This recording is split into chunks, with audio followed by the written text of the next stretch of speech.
Oi pessoal, me chamo Larissa e hoje vamos fazer uma viagem diferente para dentro de um livro. E eu sou a Gabi, e o livro escolhido foi Português, Língua Adicional, Ensino e Pesquisa, organizado pela Regina Pere del Wilzola. Esta coletânea é o resultado do trabalho de ensino e pesquisa realizado pelo Núcleo de Ensino e Pesquisa em Português como Língua Adicional da UFMG e do Grupo de Pesquisa de Linguagens e Tecnologias do Cefet-MG.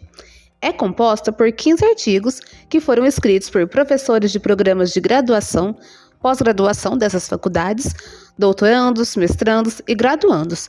Todos eles têm um vasto conhecimento e experiência na área de PLA. Vamos fazer um passeio por todos os artigos e ver o que cada um aborda. Ainda que sejam tópicos diferentes, eles estão interligados e todos eles contribuem para a área de português como língua adicional.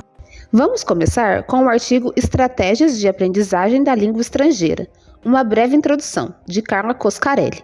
Ela traz uma ideia geral do que são as estratégias de aprendizagem de língua estrangeira, ou seja, saber como as pessoas aprendem, buscando conscientizar os alunos e também os professores da importância de se utilizar estratégias como suporte para situações de aprendizagem. O objetivo, ao ensinar essas estratégias para o aluno, é fazer com que ele tenha consciência dos fatores que afetam a aprendizagem e descobrir que estratégias são as mais adequadas para cada situação ou tarefa. Dessa maneira, eles serão aprendizes mais eficazes, responsáveis e motivados. Vale ressaltar que esse estudo é recente, então precisa de mais pesquisas para esclarecer os conceitos e melhorar as estratégias, entre outros pontos. Porém, mesmo que recente, traz muitas contribuições para a prática de sala de aula.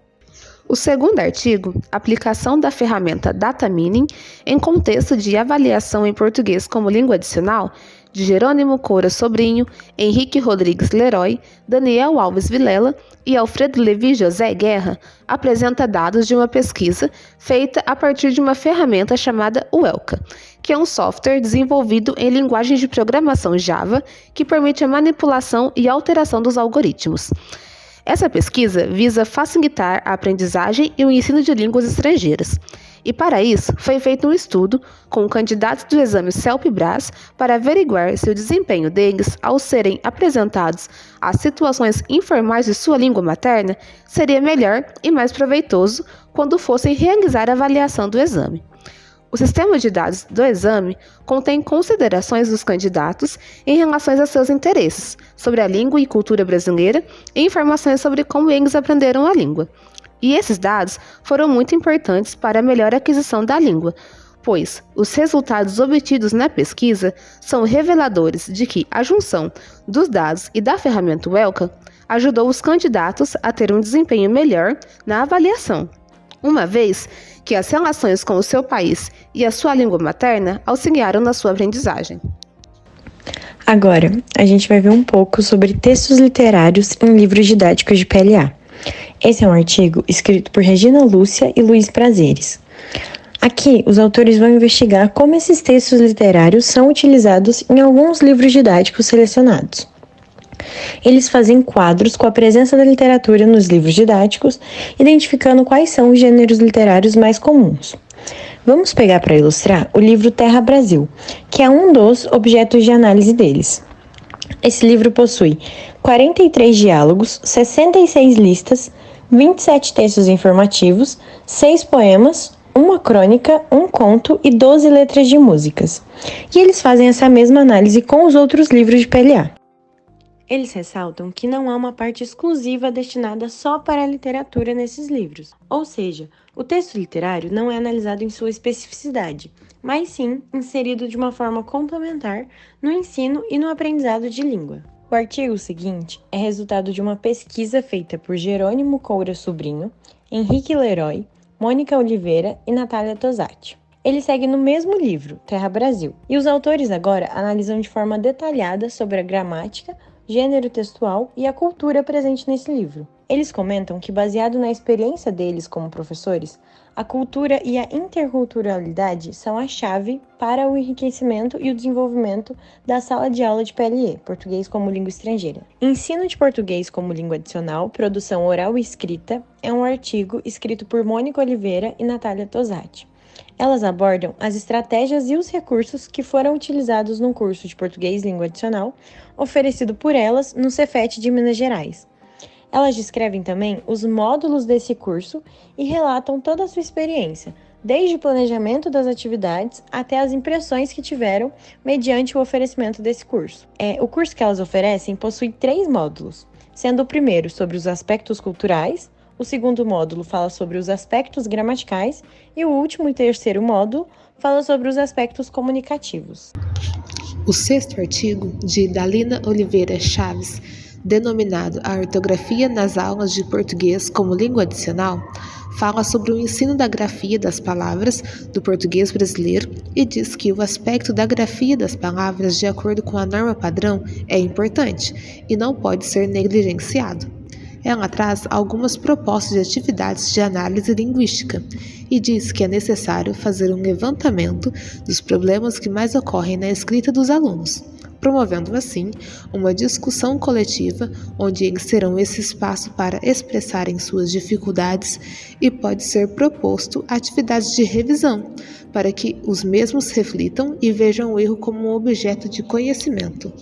Mestiçagem cultural na sala de aula de PLA é o título do artigo de Andréa Ferraz, o artigo 7.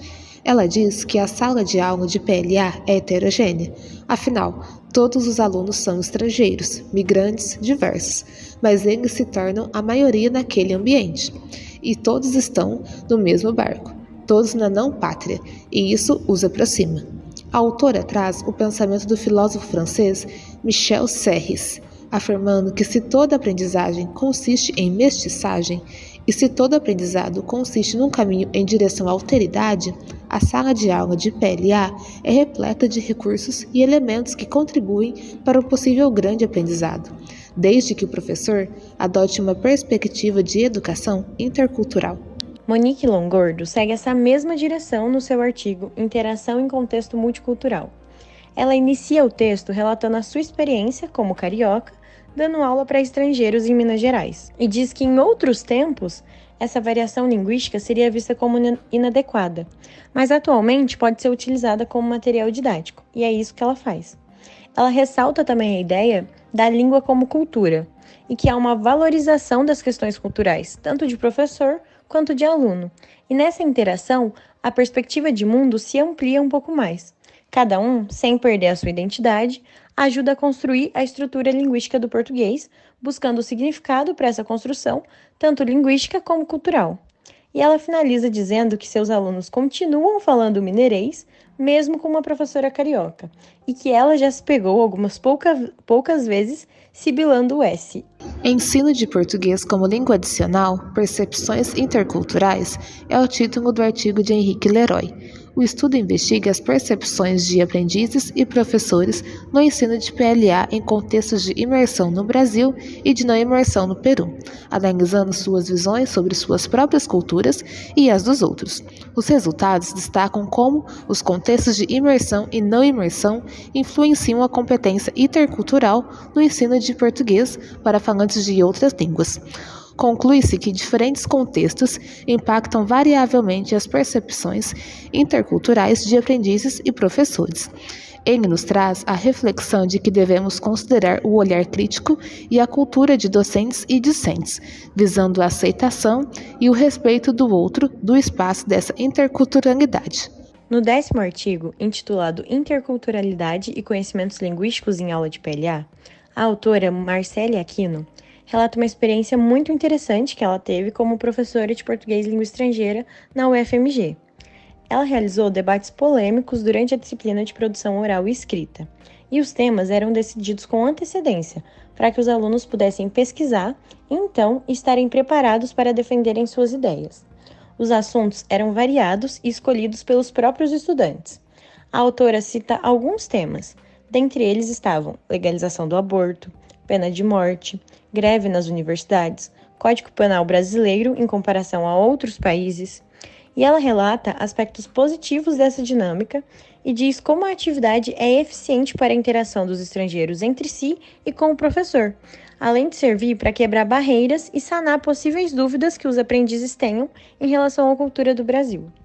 Ensino de PLA. O espaço no foco na forma em uma abordagem comunicativa, de Augusto da Silva Costa. É o nome do artigo 11, cujo foco é retomar as sistematizações gramaticais. O foco na forma no ensino de PLA. Foco na forma, de acordo com Espada, 1997, é um esforço pedagógico para chamar a atenção do aluno a focalizar a estrutura linguística, seja de maneira implícita ou explícita. O autor também discute um curso proposto que visa integrar aspectos gramaticais, como uma ligação entre o conhecimento inicial dos aprendizes e o desenvolvimento das habilidades necessárias para que eles se tornem leitores e produtores de textos em português brasileiro. A autora Leila Ponciano, no artigo Análise Contrastiva da Regência Preposicional Verbal em Português por Falante Italiano, retrata uma breve análise contrastiva entre essas duas línguas, português e italiano. Ela apresenta alguns exemplos de verbos que possuem semelhanças lexicais e fonológicas, mas que necessitam de preposições diferentes em cada língua. Perante essas observações, ela elabora algumas sugestões de atividades. Dentre elas, a formação de frases com determinados verbos regidos por diferentes preposições, observando o contexto. O estudo contrastivo entre a língua materna e a língua-alvo faz-se necessário para evidenciar essas diferenças entre as línguas próximas e, então, colaborar para uma aprendizagem mais eficaz. No artigo 13, aplicando princípios da sociolinguística ao ensino e aprendizagem de PLA, escrito por Francisca Paula Maia, ela apoia o uso das ideias da sociolinguística nas aulas de PLA, porque isso ajuda os alunos a aprender valores e construir quem eles são enquanto estudam, o que enriquece a cultura. Para ela, ensinar outra língua com foco nas diferenças linguísticas ajudam os alunos a entender melhor a língua e a si mesmos. O penúltimo artigo, com o título de Português e Espanhol Semejantes pero no mucho, um breve estudo contrastivo, é uma homenagem póstuma ao mestrando Rodrigo Durval de Lacerda, que precocemente se despediu do grupo e deixou esse texto para ser publicado.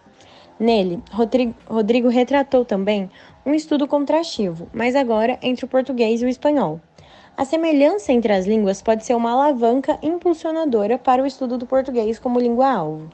Porém, quando as diferenças começam a surgir de forma exponencial, o hispano-falante tende a não se esforçar para prosseguir e se contenta em falar a interlíngua, mais conhecida nesse caso como portunhol, que é uma mistura da língua materna, nesse caso o espanhol, e a língua-alvo, o português. O autor, por fim, ressalta que é de responsabilidade do professor não permitir essa estagnação e guiar os alunos nessa longa e atrativa estrada. Por fim, chegamos à última parada da nossa viagem. O artigo de encerramento é da própria organizadora, Regina Lúcia, denominado de O Conhecimento Lexical e o Aprendizado de Língua Adicional.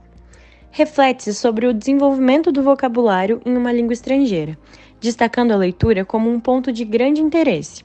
Através da leitura, os aprendizes encontram palavras familiares e algumas palavras novas também, que eles não têm conhecimento, contribuindo para a expansão do repertório lexical.